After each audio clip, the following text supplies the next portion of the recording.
اس کی 9ویں آیت.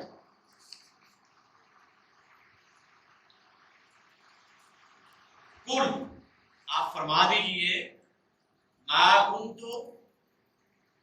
میں کوئی نہیں ہوں، بدعا من الرسل،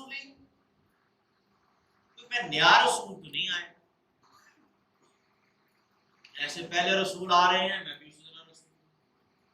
تو یہ تمام چیزیں جو قرآن میں آئی ہیں ان کا مقصد کیا ہے؟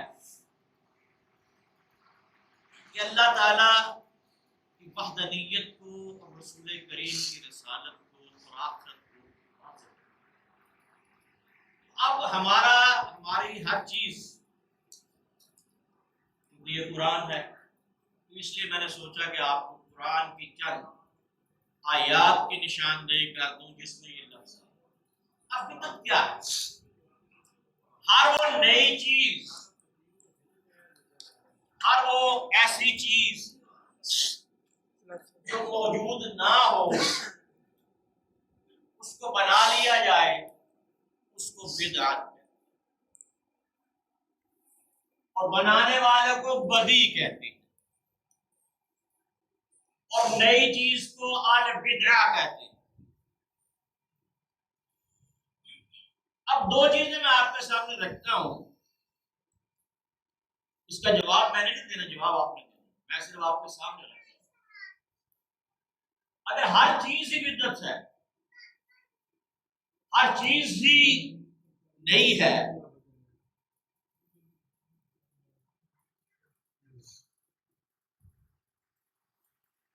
تو پھر یہ آپ جو قرآن یہ پڑھ رہے ہیں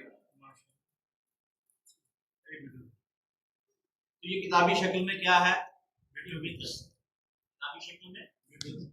تو کیا حضور نے تو نہیں کرایا نہیں، یہ تو حضرت ابوبکر، حضرت عمر اور حضرت زید بن ثابت نے یہ سارا لکھا. اور اس کا نام کیا رکھا؟ اس کا نام قرآن نہیں رکھا تھا، اس کا نام رکھا تھا مصحف ابی بکر. کیا نام رکھا تھا؟ مصحف ابی بکر.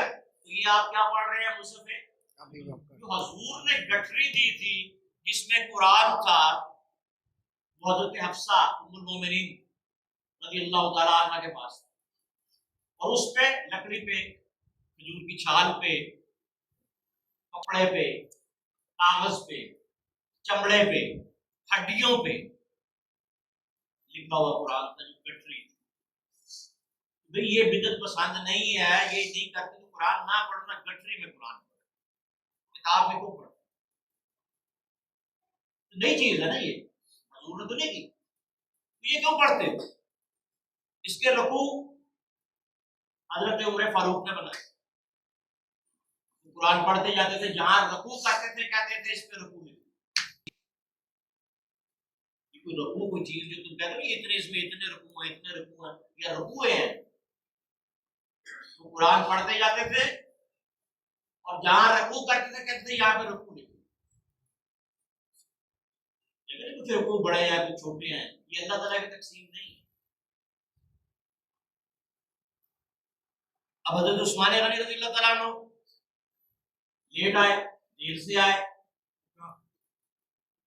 جمعہ پڑھنے، لیٹ آئے تو مؤذن نے ایک اور اذان دے دی، جو ابھی دوسری اذان ہونی ہے نا، یہ حضرت عثمان نے اس کی حضور کے زمانے میں نہیں تھی. اس کو ختم کرو بھائی، اگر ساری بدعتیں ختم کرنی ہے تو یہ بھی ختم کر دو. یہ جو محراب بنی ہے یہ حضور کے زمانے میں نہیں تھی، چاروں خلفاء کے زمانے میں نہیں تھی. یہ جو محراب بنائی گئی ہے، محراب کسے کہتے ہیں؟ حرم، لڑائی سے بچنے کے لیے، کیونکہ دو خلفاء مسجد میں شہید ہو گئے، حضرت علی مرتضیٰ کرم اللہ علیہ وجہ کریم اور حضرت امیر المومنین عمر فاروق رضی اللہ تعالیٰ عنہ. تو پھر آپ کے بعد یہ محراب حرم لڑائی سے بچانے والی، حرم کہتے ہیں لڑائی کو، تو یہ بنائی گئی. حضرت عمر فاروق رضی اللہ تعالیٰ عنہ نے سوئے ہوئے تھے، مؤذن نے اذان دی، حی علی خیر العمل، حی علی خیر العمل، نہیں اٹھے. اس نے کہا الصلاۃ خیر من النوم، نماز نیند سے بہتر ہے، نماز نیند سے بہتر ہے اٹھ کے اس کو فجر کے اذان میں شامل کرو، تو یہ بھی بدعت ہے۔ یہ ساری بدعتیں ختم کرو نا۔ فوج قائم حضور نے نہیں کی، حضور نے فوج کو تنخواہیں نہیں دی، حضور نے بیت المال نہیں بنایا، حضور نے خزانے کو اکٹھا نہیں کیا۔ یہ حضرت عمر فاروق کے زمانے میں، جیل خانے حضرت عمر فاروق کے زمانے میں بنے، تو اب سارے جیل خانے ختم کرو پہلے۔ اگر میلاد پہ اعتراض ہے تو جیل خانوں پہ بھی اعتراض کرو۔ میلاد پہ اعتراض ہے، فوج پہ بھی اعتراض کرو، فوج کیوں بنائی ہے، فوج کو تنخواہیں کیوں دیتے ہو، آپ کو کوئی نہیں بولے گا فوج کیوں بنائی۔ تو میں یہ نہیں کہتا کہ انہوں نے غلط کیا، میں یہ کہتا ہوں کہ انہوں نے اچھا کیا، بدعت حسنہ کی، اچھی بدعت۔ حضرت کلیم مرتضیٰ ہے دارالخلافہ جو ہے